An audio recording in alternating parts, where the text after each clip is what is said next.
Hello everyone, welcome to this brand new session. I am Ashish and today we are going to discuss about the important topics for IAFT exam. As all of you know कि IAFT का exam कुछ ही दिनों में आने वाला है, तो कुछ लोग कंफ्यूज हैं कि इसमें किन टॉपिक्स पे ध्यान दें, इसका डिफ़िकल्टी लेवल कैसा होता है, कट ऑफ कितनी जाती है, कॉलेज कैसा है, कॉलेज का प्लेसमेंट होता है नहीं होता है. तो we are trying to answer these questions in this short video. तो किस सेक्शन में आपको कौन कौन से टॉपिक्स पे ज़्यादा फोकस करना है उसका आंसर मैं देने की कोशिश करूँगा अगले कुछ मिनट्स में. और जिन लोगों का कैट का रिजल्ट अच्छा आया और जैट की आंसर की भी आउट हो चुकी हैं, तो in case you are expecting good percentile in XAT, so I am starting a GDPI batch for those people जिनका अच्छे बी स्कूल से कॉल्स हैं. So you can go to the description box of this video and you can register if you want to be a part of the GDPI sessions. Let's start with the IAFT exam. So first we will talk about the verbal ability and RC. तो मैंने पिछले 3 साल का breakup दिया है. This is a broad breakup क्योंकि एक दो स्टैंड अलोन क्वेश्चंस मैंने नहीं रखे हैं, बट मेजर टॉपिक्स आपको पता लग जाएंगे कि किस पे आपको फोकस करना है. तो सबसे पहले बात करते हैं रीडिंग कॉम्प्रीहेंशन की. रीडिंग कॉम्प्रीहेंशन के 2017 में 4 पैसेज आए थे, 2018 में 5 पैसेज आए थे और 2019 में फिर से 4 पैसेज आए थे. 2020 में एग्ज़ाम नहीं हुआ था, 2020 वाला एग्ज़ाम ही अभी होने वाला है because of COVID. So number of questions are same and number of passages एक साल थोड़े ज़्यादा हो गए थे, but on an average you can expect 4 passages and 16 questions. That was the last 3 years reading comprehension. इसका आरसी जो है कैट जितना डिफिकल्ट नहीं होगा बट उतना इजी भी नहीं होगा. So IAFT is not as difficult as your XAT exam और CAT exam. It is marginally easier than that. मैं इसको ईजी नहीं बोल रहा हूँ, लेकिन मैं कंपेयर अगर करूँ जैट और कैट से देन उनसे थोड़ा ईजी होता है. Otherwise it's also a good moderate difficulty level paper. तो ये तो आरसी का सेक्शन हुआ. उसके बाद VA के सेक्शन में ये टॉपिक्स हैं.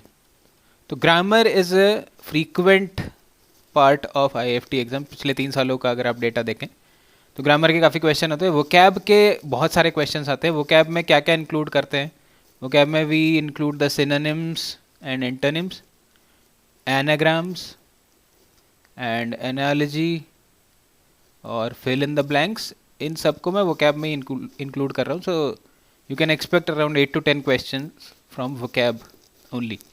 उसके अलावा पैराजम्बल्स पिछले 2 सालों से लगातार आ रहे हैं. यू कैन एक्सपेक्ट कि एक आध क्वेश्चन पैराजम्बल्स का भी आपको मिलेगा. तो this is the broad structure of your VA and RC section. तो RC की प्रैक्टिस करनी बहुत ज़रूरी है. Grammar and vocab you need to be thorough with and also parajumbles. तो ये 3-4 टॉपिक आपको स्पेशली फोकस करना है इन पे if you want to clear the cut off for VA and RC. अलग अलग कट ऑफ होती है, ये ध्यान रखिएगा. हर एक सेक्शन आपको सेपरेटली क्लियर करना पड़ेगा. Now we are moving to the next section which is logical reasoning. Logical reasoning में सबसे ज़्यादा क्वेश्चन आते हैं अरेंजमेंट और ग्रुपिंग से. 2017 में देखें 9 क्वेश्चन थे, 2018 में 12 and 19 also we have 7 question. तो अरेंजमेंट और ग्रुपिंग के टॉपिक को काफ़ी अच्छे से कर लेना. मैंने यूट्यूब पे भी 1-2 वीडियोज़ इसके लिए डाली हुई हैं. तो if you go to the playlist section of this channel, वहाँ पे जाइएगा LR में and you will find videos on this topic. तो इसको अच्छे से सॉल्व करिएगा क्योंकि हर बार क्वेश्चन आते हैं और बहुत ज़्यादा क्वेश्चंस आते हैं. अरेंजमेंट में इसमें मैट्रिक्स अरेंजमेंट भी रेगुलरली पूछा जाता है. तो मैट्रिक्स अरेंजमेंट क्या होता है उसको भी आपको पढ़ना होगा. Input output has been regular feature in IAFT. तो इनपुट आउटपुट के क्वेश्चन कैट जैट में नहीं आते, तो इस टॉपिक को आपको अलग से करना पड़ेगा. तो make sure you cover that topic. तो these 2 are the frequent features. उसके अलावा ऑन एंड ऑफ डायरेक्शंस और games and tournaments, data sufficiency, ये तो जैट और कैट में भी आपने कर ही लिए होंगे. सिलॉजिज्म पहले बहुत आता था बट रिसेंट ईयर्स में उतना ज़्यादा नहीं पूछते. And similarly there are other 1 or 2 questions. Venn diagram पिछले 2 सालों से लगातार 2-2 क्वेश्चन आ रहे हैं. तो अगर आप लॉजिकल रीजनिंग की बात करें तो arrangement and grouping, Venn diagram and input output, these 3 topics are the most important. इससे काफ़ी हद तक आपकी कट ऑफ क्लियर हो जाएगी इन्हीं 3-4 टॉपिक से. Let's move on to the next section which is quantitative aptitude, और इसी में मैंने डेटा इंटरप्रिटेशन भी इंक्लूड कर लिया है। तो अरिथमेटिक मैं बार बार बोलता रहता हूँ, हर एक एग्जाम के लिए सबसे ज़्यादा इंपॉर्टेंट टॉपिक जो होता है क्यूए का, दैट इज़ अरिथमेटिक। कैट में भी हाईएस्ट वेटेज इसी का होता है, जैट में भी, और आईएएफटी में भी ऑलमोस्ट अब अरिथमेटिक पे ही फोकस होने लगा है। तो 17, 18 एंड 19 में देखें अगर आप, तो there is a significant increase in the questions of arithmetic. Then comes your geometry. तो रेगुलरली 5 से 6 क्वेश्चन पूछे जाते हैं इसमें ज्योमेट्री के। Modern maths is also a regular feature, 2 से 3 question you can expect. Similarly algebra पहले काफ़ी ज़्यादा आता था, पिछले साल थोड़ा कम आया था। So algebra, but it is an important topic, आप इसको स्किप नहीं कर सकते। So even if you complete these 4 things, then your QA section would be very good. और अगर आप पहले 2 पे अच्छी कमांड कर लेते हैं, then you can clear the cut off easily उन 2 टॉपिक से ही। तो अब आपको आइडिया हो गया होगा कि क्यूए में किन चीज़ों पे ज़्यादा फोकस करना है, किन को आप थोड़ा कम प्रेफरेंस दे सकते हैं। मैं ये नहीं कह रहा कि आपको छोड़ देना है, नंबर सिस्टम भी आपको करके जाना है, बाकी चीज़ें भी करनी है, but you need to focus more on the topics जो कि ज़्यादा वेटेज में पूछे जाते हैं। सो मॉडर्न मैथ्स में आपका था permutation, combination, probability and set theory, 3 topics. Now last के जो 2 हैं दैट इज़ डीआई। तो अगर डीआई देखें, सो सिर्फ टेबल, ग्राफ्स और चार्ट में मिला के पूरा डीआई खत्म हो जाता है। That is the structure of IFT DI. तो इसमें कुछ भी ज़्यादा कॉम्प्लिकेटेड नहीं होता है, as your CAT exam ask you very complicated data interpretation.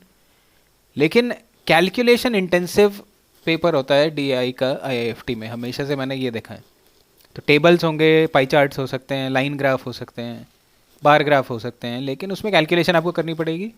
तो उन चीज़ों का ध्यान रखिएगा। डीआई भी ईजी नहीं होता, it's again not as difficult as CAT and XAT, but it is not easy and it is mostly calculation intensive.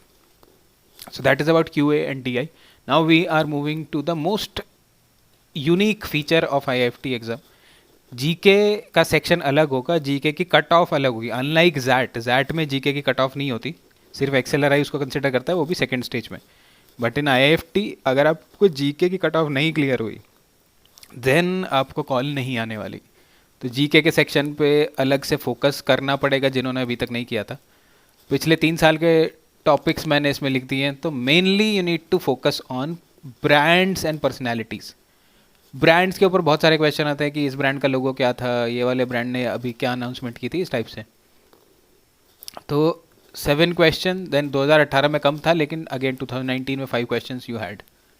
Business and economy most important. तो अगर जीके की कट ऑफ क्लियर करनी है तो business and economy अगर आप छोड़ देंगे तो नहीं हो पाएगा, because 6, 10 and 7 this is the highest weightage. अगर पूरे सेक्शन में आप देखें तो business and economy is the most important aspect of IFT GK. And sports से रेगुलरली आज 2 to 3 क्वेश्चन, ज्योग्राफी से 1-2 क्वेश्चन आ जाता है, miscellaneous books and authors, and science से 1-आध क्वेश्चन आ जाता है on and of. But even if you complete these 3 topics जो पहले 3 लिखे हुए हैं, then your cut off should be clear.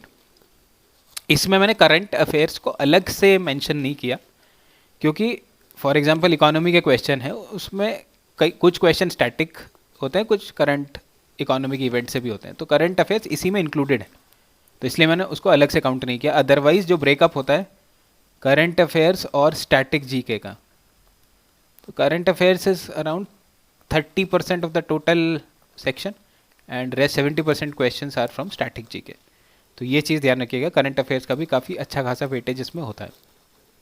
तो ये हो गया आपका जीके का सेक्शन। तो इससे आपको आइडिया लग गया होगा कि कौन से टॉपिक्स पे आपको बहुत ज़्यादा फोकस करना है। If I talk about the cut off for the past 3 years, तो 17-18 में 100 मार्क्स का एग्ज़ाम होता था।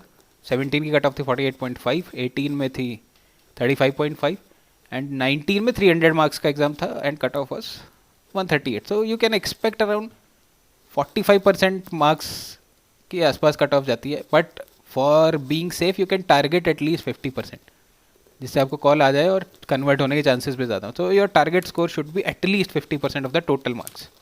तो जितने भी टोटल मार्क्स होंगे उसका 50% टारगेट करिए कि इतना तो लाना ही लाना है। And if I talk about the fees and the placement of this college, then it's a well known college. Fees is around 19 lakhs for 2 years, and average placement you can expect 20.4 lakhs per annum, and median is 18.2. So that is all about IIFT and the important topics. GK के ऊपर जो लोग current affairs को लेकर परेशान है, I have already uploaded A 1.5 hours lecture on current affairs. आप उसको चेक कर सकते हैं चैनल पे जाके, मैं डिस्क्रिप्शन में भी लिंक दे दूंगा. सो जीके एंड करंट अफेयर्स पे अलग से ध्यान दीजिएगा, एंड बाकी टॉपिक्स पे भी ध्यान दीजिएगा. And those who want to be a part of the GDPI batch, the link is there in the description. So that is all for this session. We'll again meet with something new. Till then, keep learning.